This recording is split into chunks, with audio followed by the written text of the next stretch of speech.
Calling all elementary teachers and pre-service teachers. I have one question for you.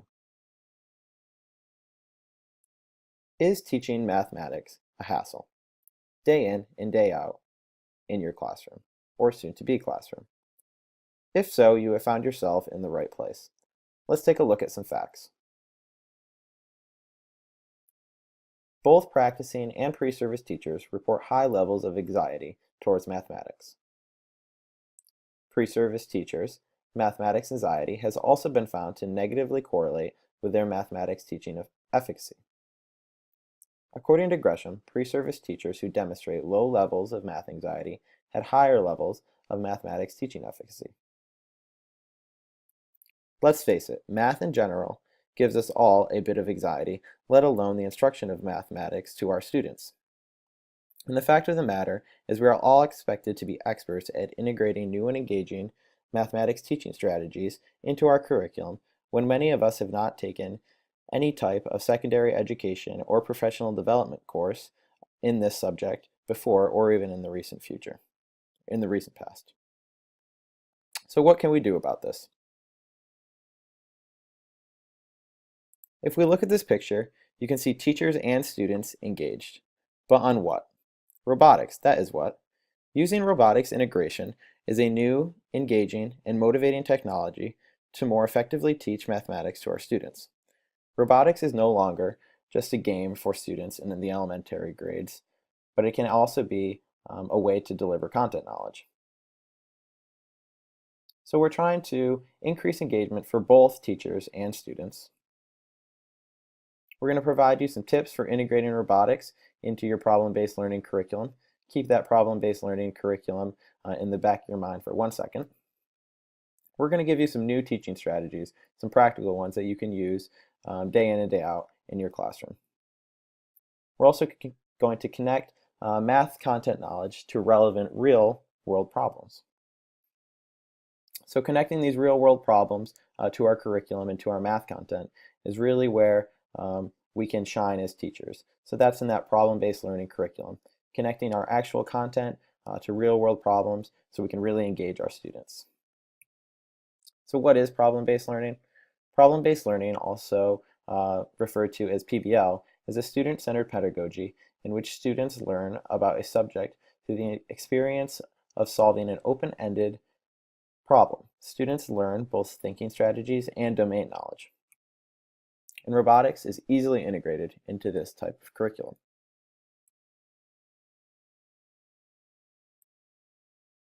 So over the next 9 sessions, you will partake in a training module incorporating lesson plan building opportunities and a lot of hands-on experience. So you'll be able to actually learn content knowledge both about teaching strategies, but also about robotics kits. And don't worry, if your elementary students can learn some programming behind these simple robotics kits, so can you. We're going to again give you those practical tips and that hands-on experience, which is very key to integrating robotics into a PBL curriculum. We're also going to give you 5 design guidelines for integrating robotics into your problem-based learning curriculum. What we have to remember is that we have to substantiate our claims onto why we want teachers to integrate these technologies to motivate themselves and their students. The theories behind the integrations of the robotics and the programming aspects of these technologies are very important to look at. So through a quasi-theoretical lens using constructivism and cognitivism, implementation of robotics and programming can be substantiated using 2 works of 2 profound scholars within the education and psychology field. That is Lev Vygotsky, and we're going to look at the social development theory, and David Cobb and his experiential learning theory. So the social development theory, which was Lev Vygotsky, he argued that language is the main tool that promotes thinking, develops reasoning, and supports cultural activities like reading and writing.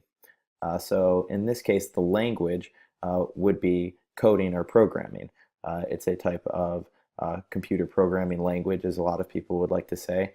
So Vygotsky around this time did not have a computer programming language, but we're going to translate it into a 21st century meaning. So according to Vygotsky, humans use tools that develop from a culture such as speech and writing to mediate their social environments. So initially, children develop these tools to serve solely as social function and ways to communicate their needs. But Vygotsky believed that the internalization of these tools led to higher thinking skills. Now, for the experiential learning theory for Cobb, he's quoted by saying that learning is the process whereby knowledge is created through the transformation of experience. So Cobb states that learning involves the acquisition of abstract concepts that can be applied flexibly in a range of situations. So the new abstract concepts would be the coding and programming language, as well as the robotics, and how they can be applied to various subjects within the STEM education field. Now what we can do with these theories is we can actually look at some research opportunities that we could do in the learning design and technology field that would promote the use of these technologies in education. So one research opportunity that we hope to look at through the implementation of these training modules would be, how does the integration of programming and robotics motivate the unmotivated STEM elementary teachers? Because we have to remember that maybe our focus will be literacy, but as elementary teachers, we are expected to be motivated teachers in all subject areas, and that's all subjects within the STEM curriculum. And then we can look at, can programming help struggling students become engaged with mathematics content?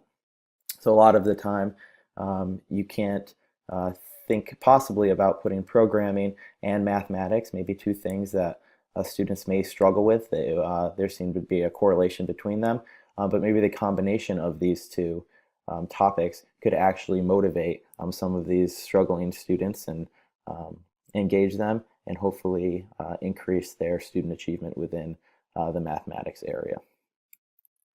And the last would be, can the integration of robotics and programming decrease a teacher's, both in-service and pre-service, instructional mathematics anxiety? As we stated above, some teachers aren't as comfortable teaching mathematics. Maybe that is not their subject area of expertise, and perhaps the integration of robotics and programming will decrease this mathematics teaching anxiety.